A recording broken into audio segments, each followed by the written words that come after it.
Olá, professora. Boa Boa noite. noite, Tudo olá, bem? tudo bem? Seja muito bem-vinda. Obrigada. Deixa eu arrumar Professora, aqui que eu foi tô... um prazer imenso que a gente recebe você hoje. Somos todos seus fãs. Imagina. Vou colocar aqui assim. Boa noite, todo mundo que está entrando. Eu que agradeço o convite de vocês. Quero dizer que é um prazer estar falando para uma liga que está tão longe, né, de mim aqui, que eu acho que Sim. vocês estão até com calor. Aqui está o maior frio, nem parece que a gente está no mesmo país. Mas é muito legal, né? A internet tem essa vantagem de nos aproximar, então é um prazer muito grande estar falando com vocês. Parabenizar pela organização, já faz um tempo que a gente está em contato, pessoal super organizado, né? A Yasmin que entrou em contato comigo. Isso. Então, agradeço também o carinho e a acolhida de vocês. Muito obrigada, professora, por ter aceito o nosso convite. É realmente com uma satisfação imensa que a gente recebe você aqui. Muitas indicações, muitos alunos falando que queriam ter você aqui conosco. Muito obrigada mesmo. Acho que a gente já tem uma boa quantidade de pessoas, podemos dar início, né? Sim, vamos lá. Bem, boa noite a todos. Eu apresento a vocês a professora doutora Ellen Tolentino. Ela é especialista em estomatologia e radiologia, tem mestrado, doutorado e pós-doutorado na FOB-USP e é professora na Universidade Estadual de Maringá. E hoje, dando início a mais um pré-evento da nossa jornada, ela vai conversar aqui conosco sobre o diagnóstico diferencial para as lesões brancas. Professora, eu desejo uma ótima palestra. Por que precisar, eu estou aqui, tá? Qualquer dúvida, estarei repassando. Muito obrigada, mais uma vez, né? Obrigada pela acolhida, obrigada pelo carinho de todos. E o tema escolhido para hoje foi o diagnóstico diferencial das lesões brancas, que é um tema que eu particularmente gosto muito, né? Eu sempre falo isso, que eu gosto muito, mas é que tem alguns temas que a gente tem um carinho especial. Eu estou vendo aqui alguns amigos entrando, então quero dizer que é uma satisfação muito grande ter colegas aqui, né? Alunos. É sempre muito bom falar entre amigos, entre pessoas que gostam do meu trabalho, né? Eu tento deixar a estomatologia um pouco mais simples e mostrar o quanto a estomatologia é importante, né? Que é uma área que, infelizmente, ainda não é completamente reconhecida, mas a gente lembra da estomatologia quando um paciente senta na nossa cadeira e a gente não sabe o que fazer com ele, né? Geralmente é nesse momento que o dentista lembra. Tem gente desde a Colômbia, nossa, que chique. Então, hola para todos, né? Não vou falar espanhol, pero espero que compreendam todo. Bom, Que honra, então, professora. vou pedir então, é a Carol que está comigo, né? Isso, sou a Carol. Carol, por favor, para você passar para o próximo slide. Então, como eu falei, né? A gente vai falar sobre o diagnóstico diferencial das lesões brancas. A gente tem uma vasta quantidade de lesões que se manifestam com a coloração esbranquiçada, tá? Geralmente como placas brancas. Eu não vou entrar no espectro microscópico dessas lesões, mas uma lesão branca, geralmente ela tem uma camada espessa de queratina, ela é uma lesão hiperqueratótica, e é essa camada espessa de queratina que confere a cor branca. Então, isso é muito bonito na estomatologia e na patologia, porque tudo tem um porquê, tudo se correlaciona. O que o patologista vê lá na lâmina é exatamente o que a gente está vendo clinicamente. Então, a cor branca ela não é à toa, né? A cor branca ela tem um motivo. Tem amigos aqui, inclusive, que não são dentistas assistindo a live. Vai ter que assistir a live inteira, hein? Vai começar a aparecer umas coisas bonitas aí, eu quero ver. Pode passar, Carol, por favor. Então, vejam aí, eu separei algumas lesões brancas pra gente ver, não se assustem com a quantidade de lesões, né? Mas, como eu falei, a gente tem várias lesões que podem se manifestar com uma cor branca, tá? Então, eu tentei, para deixar mais didático, né, para a gente seguir um raciocínio, separar essas lesões brancas em duas vertentes, duas grandes vertentes. Aquela lesão branca principalmente uma placa, né? Uma lesão fundamental de placa. Aquela lesão branca que eu consigo remover. Então, quando eu passo uma gaze, aquela placa branca, ela sai. Então, as lesões brancas removíveis e as lesões brancas não removíveis, que são a maioria dos casos e que são aquelas que causam mais confusão na hora do diagnóstico. Então, vamos dividir em lesões brancas removíveis e não removíveis. Nas removíveis, a gente tem uma só, que deixa bastante fácil, né? Que é a candidose pseudomembranosa. E nas não removíveis, aí já vejam que a gente tem várias possibilidades. Então, isso pode deixar o diagnóstico um pouquinho mais complicado, né? Nós estamos aqui para tentar descomplicar isso aí. Então, a gente tem a candidose hiperplásica, mucosa mordiscada, leucoedema, nevo branco esponjoso. Depois nós temos as lesões dolorosas, como as úlceras traumáticas e as queimaduras. E temos também a queratose friccional, o líquen plano e a leucoplasia, tá? Muitas dessas lesões que eu vou mostrar para vocês vão ver que o diagnóstico é clínico. Então, ele se baseia na história do paciente e no que eu vejo clinicamente. Eu não preciso de um exame complementar, eu não preciso fazer uma biópsia. Tá? Então, as pessoas têm muito medo da palavra biópsia, têm muito medo de fazer biópsia, e a gente tem que ter a consciência que a biópsia ela é um procedimento empregado para coletar fragmento de um ser vivo e analisá-lo microscopicamente para dar um diagnóstico definitivo. Não quer dizer que é um câncer, tá? Ele é um procedimento feito para lesões benignas também, mas que a biópsia nem sempre é necessária. Existem várias lesões que podem ser diagnosticadas clinicamente e não precisam da biópsia para a confirmação diagnóstica. Vocês vão ver que várias dessas lesões são diagnosticadas clinicamente, ok? Pode passar, Carol. Caso vocês tenham alguma pergunta, gente, vocês podem ir fazendo e aí eu vou tentando responder, tá bom? Senão, no final, eu tento dar uma escaneada em todas as questões e tento responder todo mundo. Então, a única placa raspável é a candidose pseudomembranosa, que é uma infecção fúngica causada pelo fungo Candida albicans, na maioria dos casos, tá? E é conhecida como sapinho, né? Muitas vezes acontece em crianças.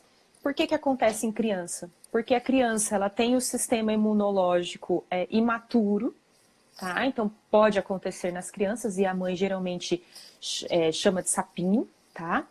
E se manifesta como placas brancas que lembram o queijo cottage, né? Para quem tá de dieta aí, ó, comendo queijo cottage é sacanagem, né? Mas nos livros, se você pegar o Neville, ele descreve dessa maneira. Ou um leite coalhado, tá? Então, parece uma placa, um queijo mesmo, tá?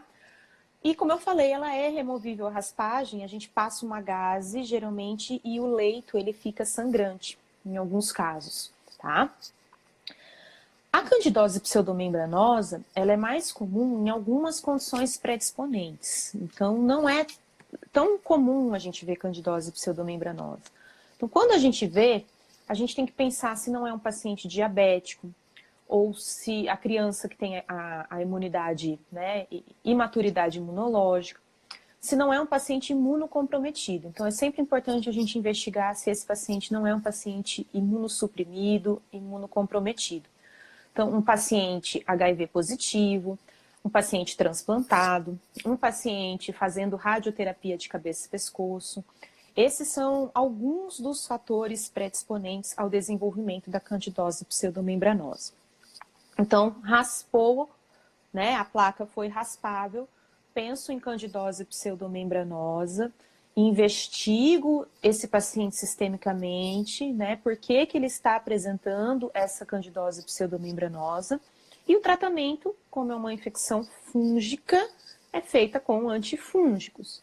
Preciso fazer biópsia para confirmar? Não. O diagnóstico é clínico e o tratamento é medicamentoso. Eu costumo prescrever anistatina, 1 para 100 mil unidades, cerca de 1 colher de sopa, o paciente bochecha por cerca de 1 minuto e engole. 3 a 4 vezes por dia, durante 15 dias.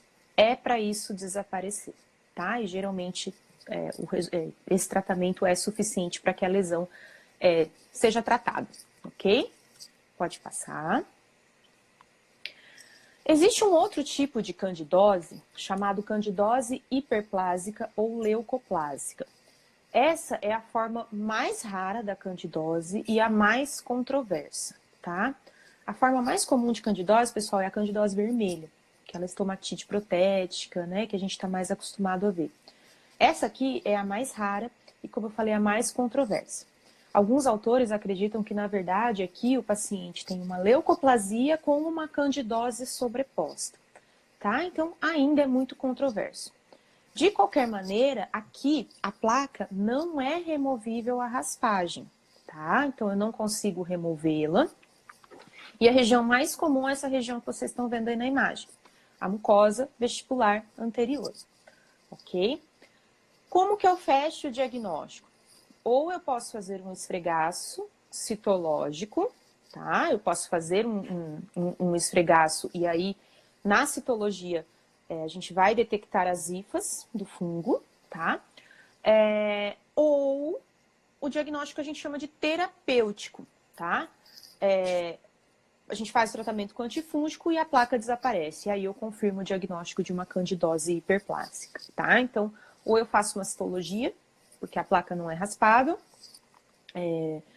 ou eu faço uma terapia medicamentosa e aí eu confirmo o diagnóstico caso essa lesão regrida após a terapia antifúngica, tá? Pessoal que se perdeu aí no bochecho com antifúngico, o paciente bochecha, o ideal é que seja por cerca de 1 minuto, tá? Para que realmente a nistatina ela age por contato. 1 para 100 mil, nistatina 1 para 100 mil é o micostatin, o nome comercial. Bochecha cerca de 1 colher de sopa, mais ou menos, tá? Por cerca de 1 minuto, engole. 3 vezes ao dia, durante 15 dias. Lembrando que a nistatina, a gente tem que tomar muito cuidado quando prescrevê-la em pacientes diabéticos, porque ela tem muito açúcar, tá? O açúcar ele é colocado para mascarar o sabor amargo na nistatina, então tem que tomar um pouquinho de cuidado, ok? Pode passar, por favor. Bom, outra lesão branca é a mucosa mordiscada, essa é muito comum, né? Porque ela está muito associada a quadros de, ansiedade. E hoje em dia quem não é ansioso, né? Especialmente essa geração mais jovem, é uma geração muito ansiosa. Então, é muito comum que a pessoa comece a mastigar as próprias bochechas, tá? Então, pode formar só a linha alba, quando forma essa linha branca que quase todo mundo tem, ou às vezes o paciente se mordisca tanto que a mucosa ela vai ficando queratinizada, vai ficando bem esbranquiçada e o paciente pode inclusive começar a se machucar, a formar úlceras ali na região. Isso também pode acontecer, tá? Então, tem gente que faz muito apertamento durante a noite, então a hora que acorda, além da língua estar crenada, a mucosa está toda mordiscada. Quem range demais os dentes, né? Quem faz apertamento, enfim, esses quadros de ansiedade, tá? Então, aparecem aí essas lesões brancas em mucosa jugal, geralmente bilateralmente, tá? Pode passar a imagem, por favor. Esse caso aqui é um caso aqui do nosso projeto Lebu, da UEM, tá? E é um paciente que ele tinha mucosa mordiscada, mas ela não era aquela mucosa mordiscada clássica, a mucosa jugal. É uma mucosa mordiscada no lábio, né? A mucosa labial está mordiscada. Então, vejam, era um paciente muito ansioso, ele relatou, tá? Ser muito ansioso, e ele mordiscava o próprio lábio inferior, mucosa labial inferior. Então, vejam que a gente tem aí algumas áreas de atrofia, um pouquinho mais avermelhadas, mas temos áreas brancas também, que são áreas de hiperqueratose microscopicamente. E se vocês olharem essa imagem bem pertinho, assim, tá? Se aproximarem, vocês vão ver que tem uma pequena pápula ali do lado direito do paciente. Então, já fez até um fibrominha ali na região, né? Uma hiperplasia fibrosa focal, porque realmente o paciente morde, tá?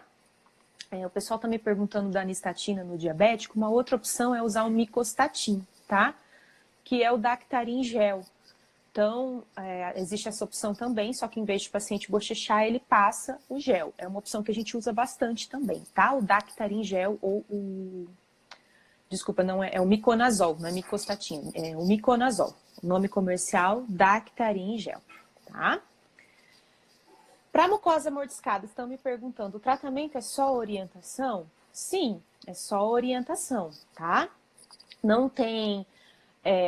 geralmente a biópsia não está indicada, o diagnóstico é clínico, e nós devemos orientar o nosso paciente.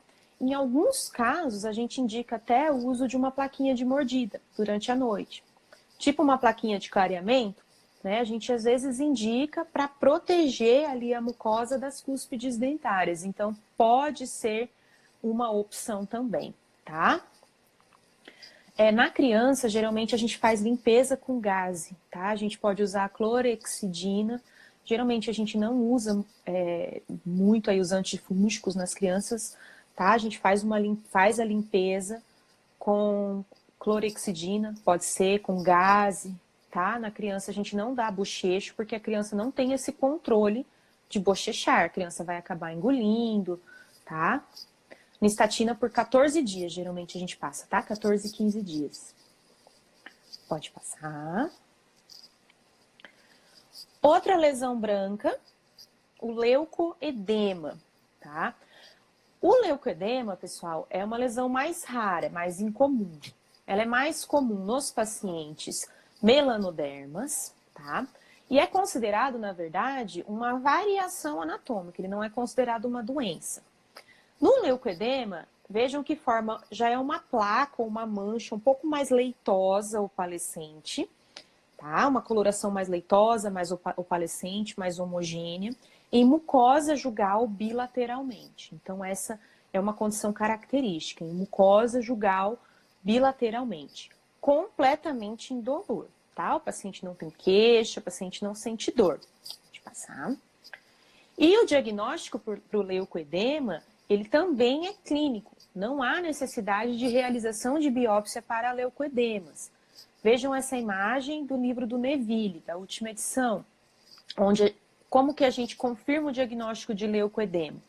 Vejam que na imagem acima a gente vê essa área esbranquiçada em mucosa jugal, só que quando nós evertemos, esticamos a mucosa, essa área branca desaparece e a mucosa ela readquire a coloração mais rosa, a coloração mais normal. Dessa forma, a gente fecha o diagnóstico em leucoedema, não havendo necessidade de biópsia, tá? Então, como eu falei, é considerado uma variação da normalidade, não é uma doença, é mais comum nos pacientes melanodermas, tem essa aparência um branco mais opalescente, mais acinzentado, mais difuso, tá?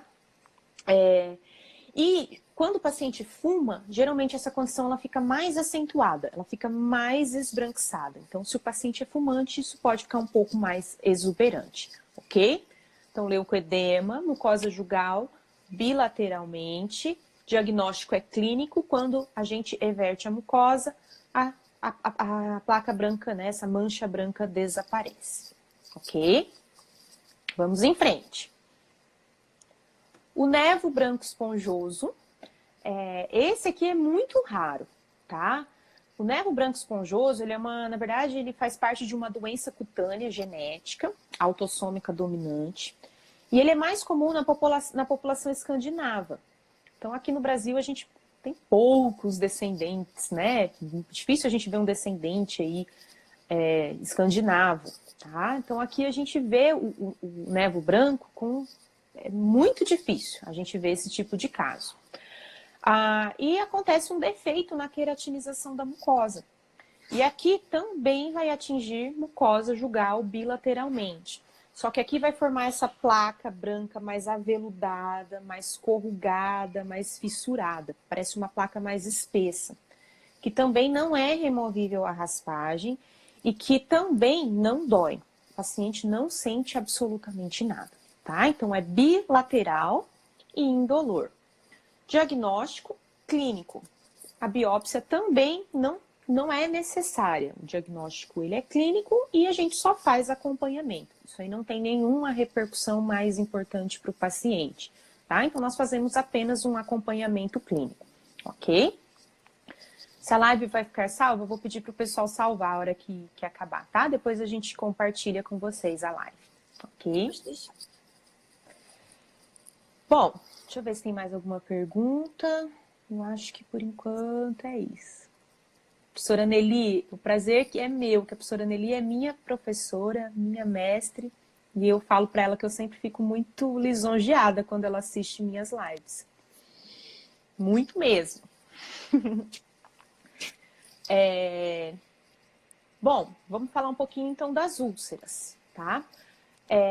As úlceras traumáticas, a úlcera traumática já é uma lesão bem mais comum, tá? Quem nunca mordeu uma mucosa, mordeu aí a bochecha, a língua, ou bateu com uma escova de dente, ou bateu com algum alimento, alguma coisa do tipo, né? Então, a gente considera uma úlcera traumática quando a gente tem uma história de trauma, tá? Então, é muito bom quando o paciente consegue te dizer, né? Olha, eu bati com a escova, olha, eu fui comer um negócio e me machuquei, é meu aparelho ortodôntico que tá pegando aqui, tá machucando. Então, quando a gente conhece o fator etiológico, obviamente fica muito mais fácil a gente fechar o diagnóstico, a gente consegue fechar clinicamente.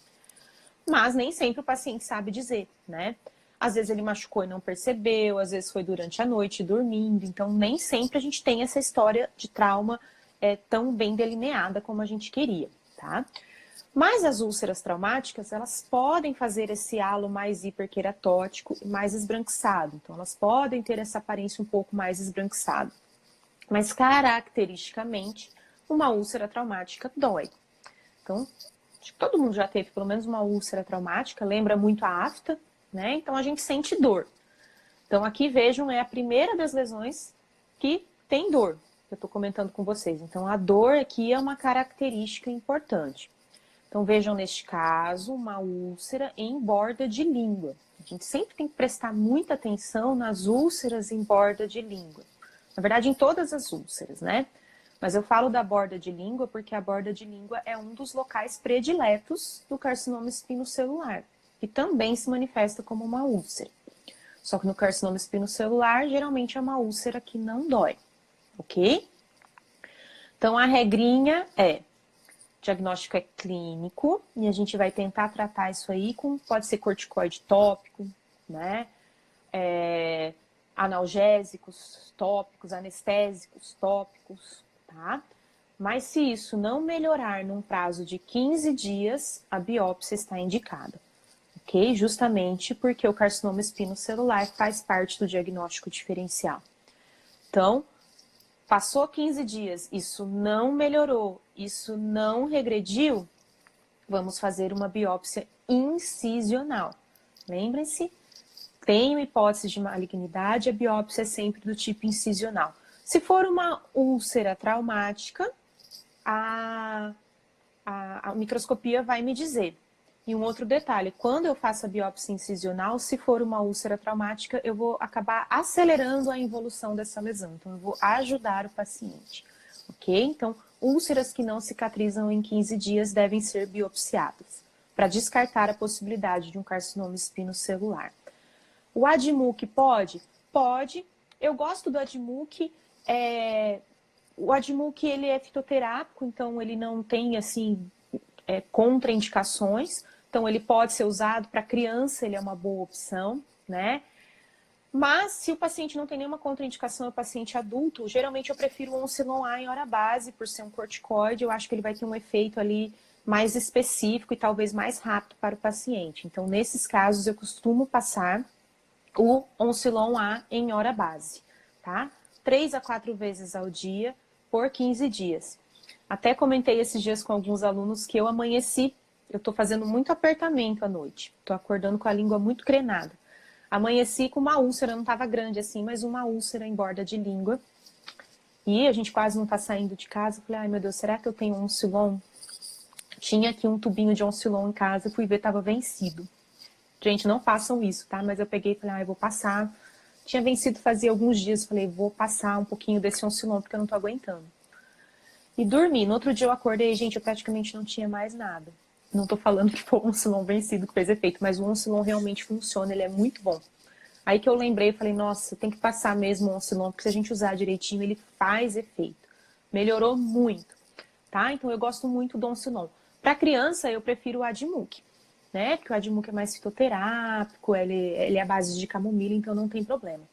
A professora Nelly lembrou muito bem que o laser de baixa potência é uma possibilidade, né? Então, o laser para úlcera traumática, para afta, ele ajuda muito a acelerar o reparo, a diminuir a dor, né? O processo inflamatório. Eu só não vou aplicar o laser se eu realmente estiver desconfiado que seja uma lesão maligna, tá? Caso contrário, o paciente está com dor, está muito clássico, o laser é uma excelente opção, ok? Oncilon é maravilhoso, gente. Eu não lembrava quão maravilhoso ele é. Eu até comprei agora na farmácia um tubinho novo para não precisar mais usar o vencido, pra quando eu precisar, tá? Eu passar. E o Oncilon, além de ser corticoide, né? Ele é a triancinolona acetonida. Ele é uma areia, então ele forma uma barreira de proteção mecânica ali. Então protege a região, ele gruda ali e protege, ajuda muito. Porque úlcera dói, né? Úlcera é chata mesmo, tá? Pode passar, Carol, por favor. Aqui, esse caso, eu atendi, a imagem tá um pouquinho desfocada, mas acho que a internet, acho que daqui a pouquinho melhora. Esse caso eu atendi semana passada no consultório, paciente com muita dor, usuária de uma prótese total inferior, com muita dor, uma senhora, tadinha. E aí, quando eu tirei a prótese, eu vi, ó, essa bela úlcera, veja que a borda é bem esbranquiçada, né? E falei, olha, eu achei a causa da sua dor, porque apesar de ser pequenininho, isso dói mesmo. Então, isso faz uma semana, foi na terça-feira passada, fez uma semana anteontem. Eu passei um Oncilon A em hora base para ela durante 15 dias e na próxima terça-feira eu vou rever. A minha expectativa é que a lesão tenha melhorado muito. Eu pedi também para ela não usar a prótese essa semana. Ela disse que a prótese realmente estava machucando e que ela não ia usar. Então, a minha expectativa é que isso regrida. Então, na próxima terça-feira eu vou revê-la. Se regredir, eu vou fotografar e aí eu posto caso para vocês. Se não regrediu, eu vou biopsiar, tá? Porque passou 15 dias, não teve melhora nenhuma, aí eu vou biopsiar, tá? Mas a minha esperança é que isso melhore aí com um Oncilon. Só um Oncilon, só passei um Oncilon e pedi para ela não usar a prótese, tá? O Bismujet para úlcera é bom? Eu sei que o Bismujet, o pessoal usa, o pessoal da farmácia, né? Geralmente o balconista da farmácia, ele recomenda muito, ele passa muito. Mas eu não tenho experiência, tá? Eu já ouvi alguém, o pessoal falar, se alguém até puder me lembrar, o Bismujet, eu não sei se ele faz uma espécie de uma... Eu não sei se ele faz uma espécie de uma esclerose, eu não me lembro exatamente, mas eu não tenho experiência, mas eu sei que assim, que no balcão da farmácia geralmente é o que eles oferecem. Tá? É o Bismujet. Se alguém aí puder me lembrar qual é o princípio ativo dele, eu agradeço. E assim, gente, principalmente quando a gente fala de úlcera traumática ou de afta, vem aquele monte de receita, assim, que o pessoal fala. Acho que alguém pôs aí a pedra... Eu já ouvi, pedra Umis, né? Acho que é. Eu já ouvi falar de passar fósforo, de esfregar um fósforo. Eu já ouvi falar de passar acetona, quase morri. Na acetona eu quase morri. Falei, meu Deus, quem que passa acetona na boca? Então tem várias receitas assim, né? Receitas de vó, mas que não tem comprovação científica e a gente tem que tomar um pouquinho de cuidado, tá? O Albocresil, o pessoal colocou aqui, eu tava tentando lembrar desse nome. Na farmácia também o pessoal prescreve muito Albocresil. Eu também não tenho experiência, tá? Não tenho experiência com Albocresil, mas eu sei que na farmácia o pessoal prescreve muito. Eu gosto muito do Oncilon A em hora base. A Rosana está falando aqui com a retirada da prótese pode ser suficiente. Pode ser que se eu pedisse para a paciente ficar 15 dias sem a prótese, a lesão já regrediria. Mas como ela estava com dor, eu resolvi passar um Oncilon. E essa paciente, ela também já não estava usando a prótese com muita frequência. Como estava machucando muito, ela já não estava usando.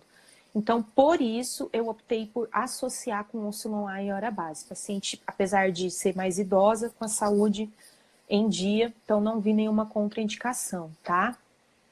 Bicarbonato, nebacetim, ó, tá vendo? Enfim, tudo isso também já ouvi falar, tá, pessoal? Mas comprovação, a gente sempre tem que, né, se basear em evidências científicas, tá? Lesões brancas em borda de língua que são intermitentes aparecem quando se ingere alimentos como abacaxi, são doloridas, podem se enquadrar em qual diagnóstico? Precisaria ter mais informações, assim, se é uma úlcera. Essas lesões induzidas por alimento geralmente são lesões imunologicamente mediadas, por exemplo, a afta. Tem gente que tem muita afta quando come abacaxi, quando com limão, na TPM. Então, teria que ver, né, como que é isso clinicamente, um pouquinho mais da história, tá? Aqui, a bismugete é neomicina, procraína e tartarato de bismuto, né? Então tem um pouquinho de anestésico também, né? Eu já ouvi falar muito do bismugete, mas eu nunca utilizei, ok? Vamos passar. Bom, esse caso aí depois eu mostro pra vocês, eu conto pra vocês como que ficou. Esse caso é um caso do meu irmão é médico, estava no plantão, inclusive esse é o Instagram dele, ele faz cirurgia geral, é o Vida de Residente, então um monte, para quem gosta assim, desses casos bem drásticos, a residência em cirurgia médica ela é bem pesada e tem muitos casos, mas de vez em quando ele me manda umas imagens de paciente que procura o plantão médico, ele estuda lá na UEL, então no HU de Londrina, por lesões em boca. Então ele já me mandou vários casos para eu auxiliar, né, no diagnóstico, e um dos casos foi essa criança de 2 anos e meio com essa baita úlcera na mucosa labial. A mãe desesperada, o meu irmão também ficou um pouquinho desesperado, né, ele é médico, ele não entende tanto desse assunto, mas aí eu falei, investiga se essa criança não foi a dentista, e aí não deu outra. É uma mordida pós-anestesia, tá? Então uma úlcera pós-anestesia. A gente tem que tomar muito cuidado, especialmente as crianças, pós-anestesia, para a criança não ficar se automutilando, né? Testando a anestesia. Então, nesses casos aí, geralmente a gente mais acompanha, se precisar, passa algum analgésico tópico, poderia ser o Admuc, mantém isso bem limpinho. Uma semana depois a criança já estava bem, tá? Então, muito cuidado com essas úlceras pós-anestesia. Tá? E também nós temos as queimaduras, né? Uma das queimaduras são as queimaduras elétricas, tá? Elas são mais comuns na comissura labial e são muito comuns nos bebês que costumam, olha isso tá, se eu não me engano, no livro do Neville, bebês que costumam chupar cabos de equipamentos eletrônicos, né? Então, assim, que medo desses bebês, mas a gente sabe que criança a gente não pode deixar um segundo, né, que a criança vai para tomar, ela vai para onde ela não pode ir. Então tem que tomar muito cuidado com essas queimaduras elétricas. Elas acometem principalmente a região da comissura labial, tá? Aqui, em alguns casos, quando tem sinal de infecção, a gente tem que fazer uma antibiótico terapia profilática e também tem que fazer uma profilaxia contra o tétano, tá? Então tem que tomar muito cuidado com essas queimaduras, ok? Essas queimaduras elétricas, que podem ser bem comuns em crianças, ok? Pode passar. E nós temos também... aqui acho que inverteu um pouquinho, aqui já foi para... Acho que ficou faltando um slide, mas depois a gente vê se ele volta. Tem queimaduras químicas, tá? Eu ia falar, não sei se a imagem vai aparecer, mas a gente também tem queimadura química e tem queimadura térmica. Por exemplo, eu comi uma comida muito quente, eu posso queimar, geralmente palato, queima, aí forma aquela úlcera branca. E também as queimaduras químicas, com formocresol, com aspirina, tem paciente que chupa aspirina, pode queimar. Com clareador, o paciente está fazendo clareamento dentário, põe muito gel clareador, aquilo vaza na gengiva, pode causar uma queimadura química também. Endodontia sem isolamento absoluto, né? Extravasamento de formocresol pode causar queimadura química também. Então tem que tomar muito cuidado em relação a isso, tá, pessoal? A gente tem queimaduras, então, térmicas, químicas e elétricas, como eu falei para vocês. E aí a gente tem a queratose friccional. A queratose friccional como o nome diz, forma uma hiperqueratose, por isso ela aparece como uma lesão branca, geralmente indolor. A queratose friccional ela pode lembrar muito uma leucoplasia, porque ela vai se manifestar como uma placa branca, indolor num paciente, mas aqui não necessariamente o paciente é fumante, tá? Na leucoplasia a gente vai ver também que não necessariamente o paciente é fumante, mas geralmente é, né? Vejam ali nesse caso, a gente tem uma placa branca na região retromolar. A gente pode pensar numa leucoplasia? Até pode. Mas antes disso, a gente tem que pensar na queratose friccional. O paciente não usava prótese, tá? Ele só usava prótese superior, estão vendo? Ele é idêntulo. Só que ele comia normalmente, comia carne, comia de tudo. Então, o alimento duro bate ali e faz uma queratose. A gente chama de queratose friccional. Às vezes, elas são causadas pela prótese também, que está pegando ali em alguma região. Como eu falei, o paciente que não usa prótese, mas alimenta-se normalmente, come coisa dura ali normalmente, isso também pode acontecer. É muito comum quando você tem o dente superior, mas não tem o antagonista. Então, esse dente, ele fica batendo ali naquela mucosa quando você mastiga. Então, é um processo crônico, né? Um trauma crônico aí. Não é que o paciente, não é igual a úlcera traumática que, eu machuquei enquanto eu estava comendo, que é agudo. Aqui não, aqui é um quadro muito mais crônico. Então, é um trauma ali contínuo de baixa intensidade. Aqui, quando a gente remove a causa, é para isso desaparecer. Então, vamos supor que eu tenho um molar extruído que está machucando ali a região. O que eu faço? Vou extrair. É um molar que não tem antagonista, extraio. Provavelmente essa queratose ela vai desaparecer. Ou adapto a prótese melhor. Provavelmente isso vai desaparecer. Não desaparece, eu estou em dúvida. Aí a gente vai ver que tem que fazer biópsia, tá? Porque o diagnóstico diferencial é a leucoplasia e leucoplasias a gente tem que biopsiar, tá?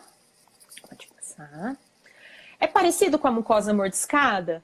É basicamente a mesma causa, né? É algum trauma ali na região. É que a mucosa mordiscada geralmente é mucosa jugal, mucosa labial. A queratose friccional já é mais a região de rebordo, geralmente, onde eu tenho um trauma mais contínuo, tá? Mas seria mais ou menos o mesmo raciocínio, ok? Microscopicamente também seriam semelhantes.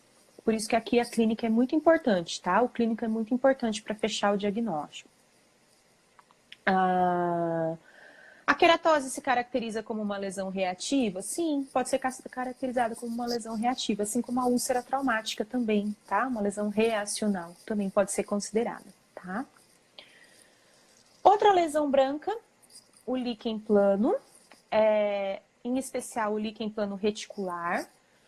O líquen plano ele é considerado uma doença autoimune, embora hoje já tenham trabalhos que falam que, na verdade, ele é mais uma condição imunologicamente mediada, mas, enfim,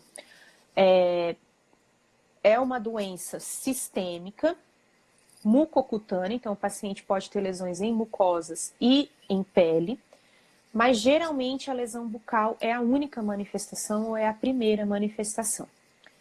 E o líquen plano reticular, ele forma essas estrias, essa rede que vocês estão vendo na mucosa jugal, bilateralmente, na maioria dos casos, né, nos casos típicos.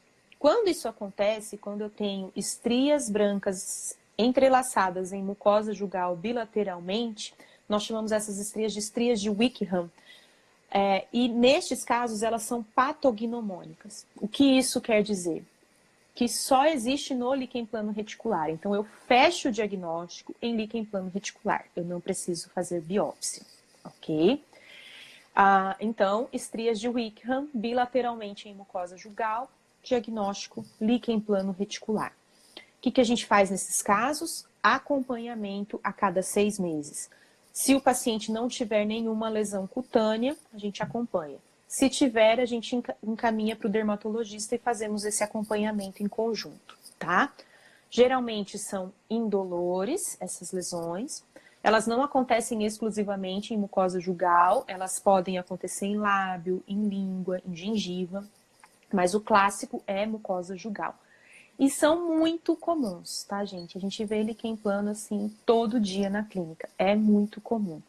Doença autoimune não tem tratamento, ela tem controle, né? A gente produz anticorpos contra o nosso próprio aparato molecular, então as nossas próprias células nos sabotam, nossos próprios anticorpos nos sabotam, né? Reconhecem as nossas células como antígenos e então não tem cura, isso aí tem controle. Mas o líquen plano reticular, a gente faz um controle a cada 6 meses.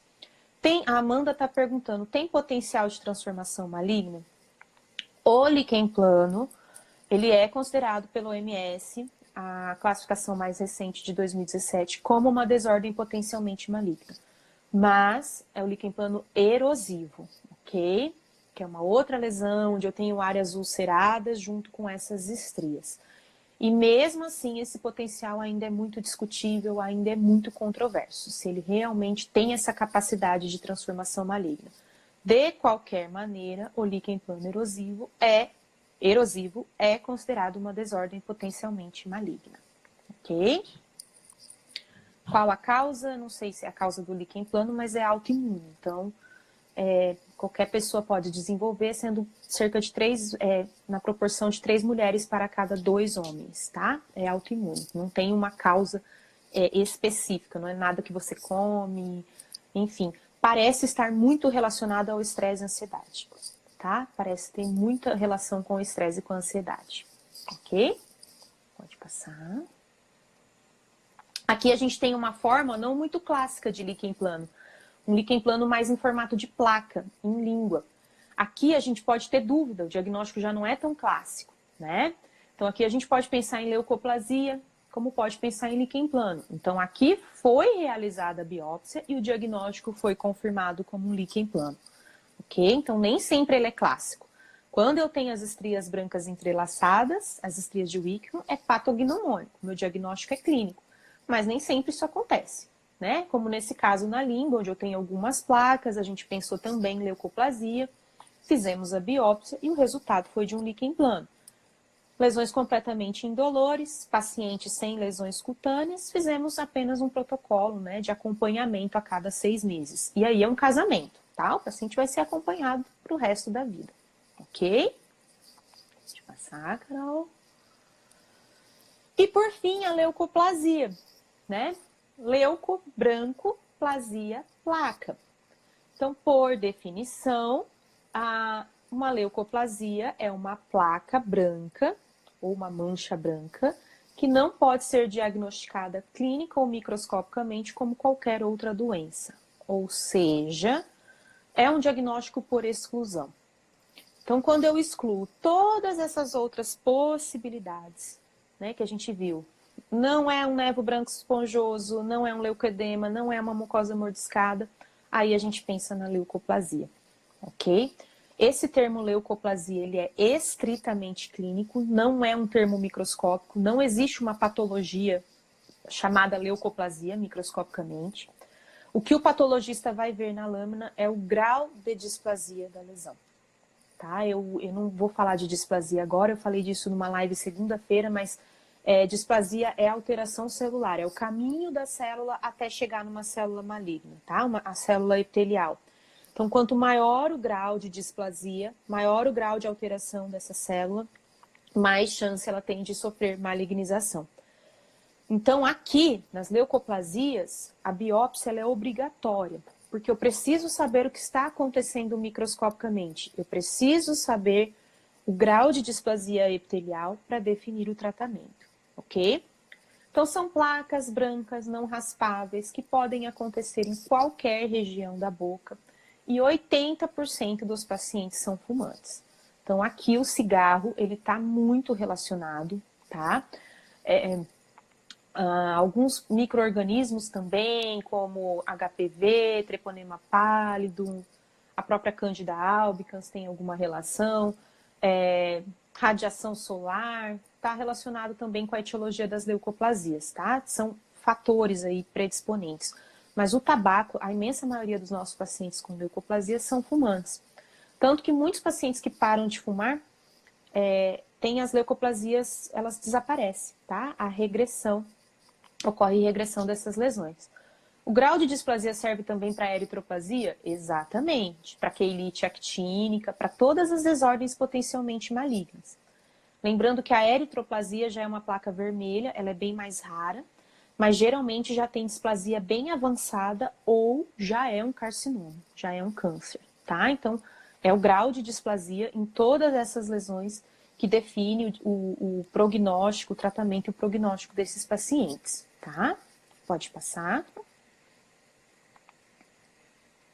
Aqui uma outra placa branca em mucosa jugal, não removível a raspagem, hipótese diagnóstica, leucoplasia. Também tem que ser realizada a biópsia, para a gente ver o grau de displasia e definir o tratamento, tá?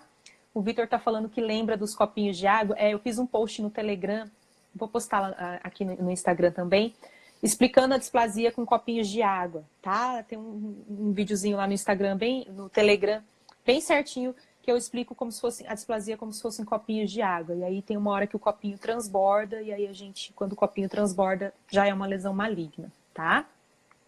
Pode passar.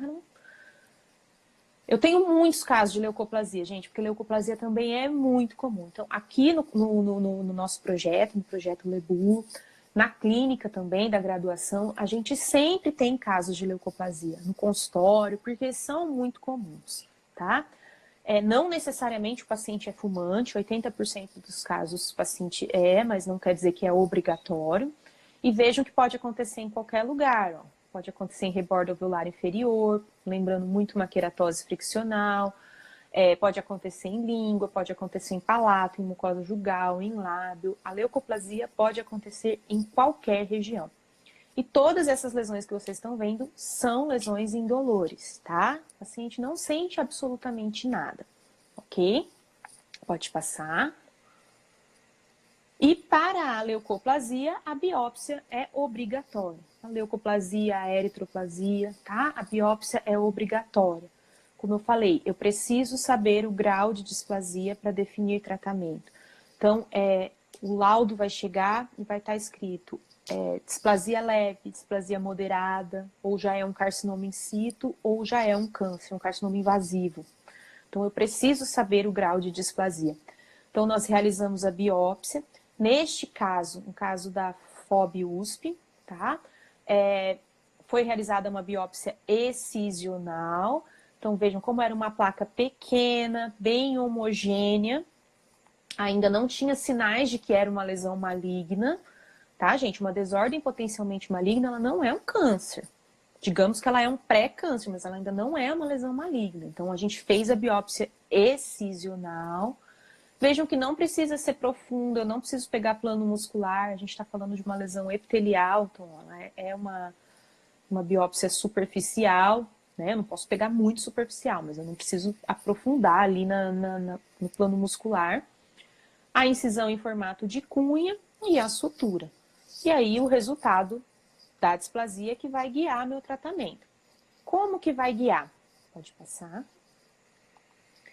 É basicamente essa tabelinha. Quem quiser dar um print na tela, ó. O meu resultado veio como displasia leve, tá? Ou sem displasia, às vezes vem sem displasia. Aí a gente nem chama de leucoplasia, aí provavelmente é uma queratose mesmo friccional, tá?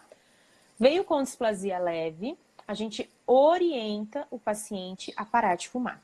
Essa é uma das nossas missões, né? Mesmo que ele não nos obedeça, a gente tem que orientar o paciente a parar de fumar. E controlar a cada 6 meses. Então, casamento com o paciente. A cada 6 meses ele vai retornar para a gente controlar e ver se isso não se altera. A displasia é moderada a grave, é uma displasia já mais avançada, novamente. O paciente tem que cessar o hábito. Se eu fiz biópsia incisional, eu vou fazer agora a remoção completa. Mas a lesão é muito extensa. Faço por etapas ou uso laser cirúrgico. Não é o laser de baixa potência, o laser terapêutico que a gente falou agora, tá? É um laser cirúrgico, um laser de alta potência, tá? A gente pode fazer a cirurgia com laser ou cirurgia em mais de uma etapa, né? Em mais de um tempo cirúrgico. Então, eu removo a lesão, é importante remover, nesses casos, a lesão completamente e fazer um controle um pouco mais rigoroso, a cada 3 meses aqui, tá? Porque é um paciente que já tinha uma displasia um pouco mais avançada. Agora, se o meu diagnóstico vem como carcinoma in situ ou já um carcinoma invasivo, eu devo encaminhar o paciente para o médico. O paciente já tem um câncer, já não cabe mais a mim tratar o paciente. Agora o tratamento é com o médico, ok? Que é o que nós fazemos aqui. Diagnosticamos o paciente, está com carcinoma, a gente aciona nosso outro projeto aqui da faculdade, coordenado pela professora Nelly, que é o projeto Vida, onde a gente vai começar a preparar esse paciente para o tratamento antineoplásico. Mas quem vai fazer esse tratamento antineoplásico é o médico. A gente vai preparar o paciente para o tratamento, mas não é a gente que vai remover a lesão, não é a gente que vai decidir se faz rádio, quimioterapia, nada disso, tá? Isso é feito pelo médico. Então, biopsiei e já é carcinoma, fazemos encaminhamento para o médico, ok? Eu não sei quantos minutos a gente tem ainda, Carol, não sei se já está aparecendo alguma coisa aí. Eu vou lhe avisando, pode deixar. Tá, então acho que tá tranquilo, né? Deixa eu ir vendo as perguntas aqui, então. Eu acho que era do líquen plano, né? Sendo considerado potencialmente maligno, como proceder o tratamento? Se estiver falando do líquen plano, Lívia, não, como eu falei, não tem tratamento. O líquen plano a gente só controla, tá? Lembrando que quem é considerado potencialmente maligno é o líquen plano erosivo. No líquen plano erosivo, geralmente o paciente tem dor, tem muitas úlceras. E o tratamento é à base de corticoides, tá? Então a gente faz o tratamento ou com corticoides tópicos ou com corticoides sistêmicos e fazemos o controle. Então aqui a gente faz um acompanhamento. Então a gente tenta aliviar os sintomas e fazemos um acompanhamento rigoroso desse paciente. Teve alguma mudança, apareceu uma área mais espessa, uma área muito vermelha, enfim, faço biópsia, tá? Então eu vou de fato monitorando o paciente. E quando eu tenho maiores alterações, a gente faz a biópsia. Mas não tem um tratamento. Doença autoimune não tem cura, tá? Ela só tem controle e isso é feito com corticoides, ok?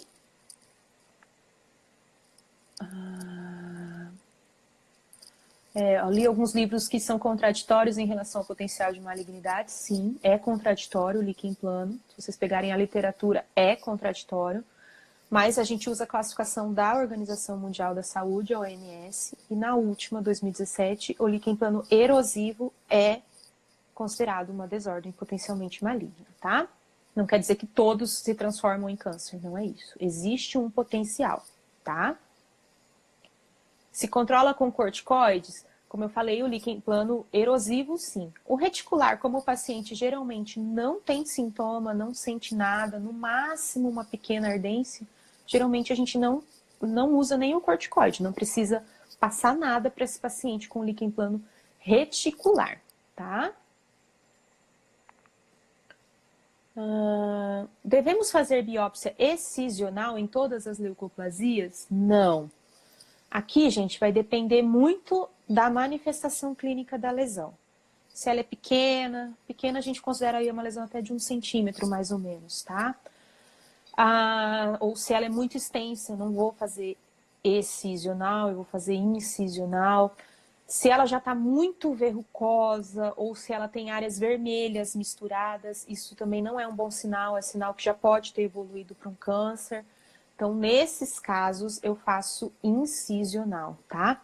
Eu só vou fazer excisional quando a placa é pequena, quando ela está bem homogênea, bem delimitada, porque eu já estou diagnosticando e já estou tratando o paciente, tá? Mas para a leucoplasia não tem regra, é incisional ou excisional. Não, vai depender de cada caso. Lembrando que leucoplasia não é câncer, por isso que eu posso fazer a biópsia excisional.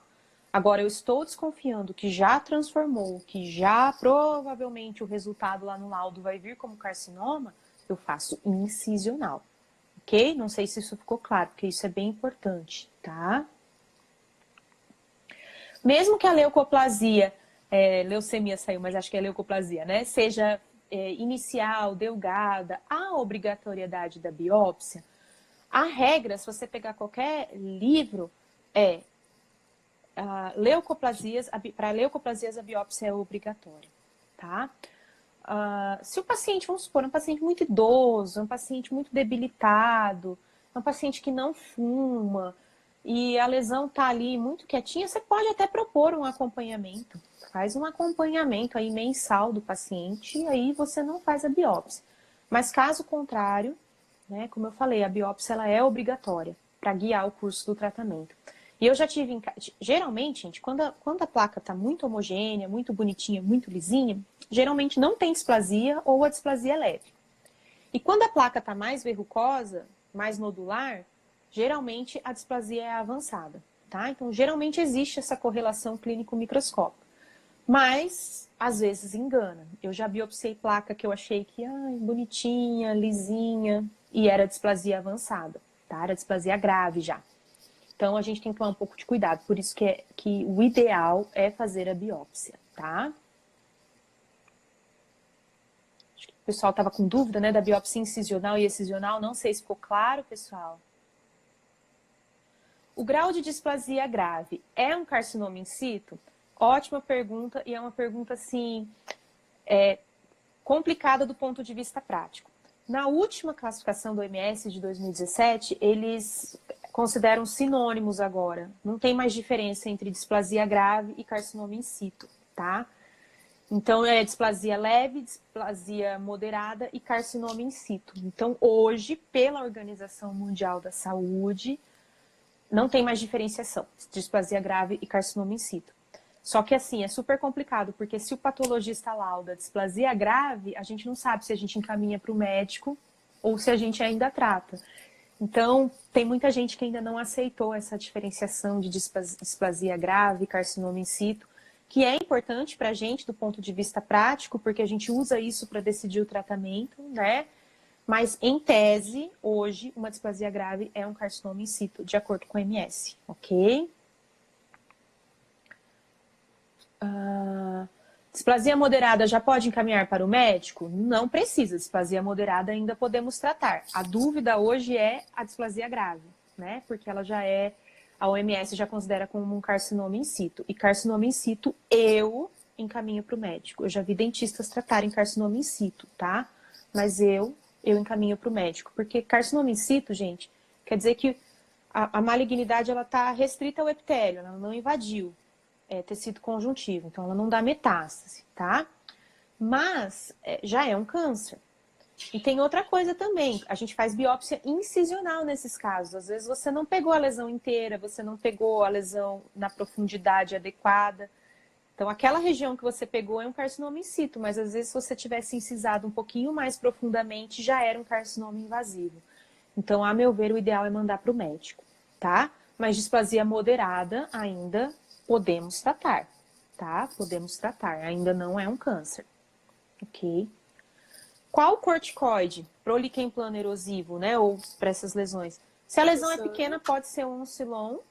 Agora Carol? começou a contagem. Você quer começar uma Falta... nova live? A gente pode finalizar. finalizar. Não, tá acabando já. Falta quanto tempo? Falta 1 minuto e 40. 1 e 40? Não, então já temos que encerrar, tá? A gente volta novamente. Qual corticoide? Oncilon A em hora base ou bochecho com dexametasona elixir. Eu gosto bastante se as lesões são mais difusas, tá? Pode passar o slide, Carol? Também acho que, gente, se tiver mais alguma, English, please, aí fica meio difícil para mim. I will try speaking English next time.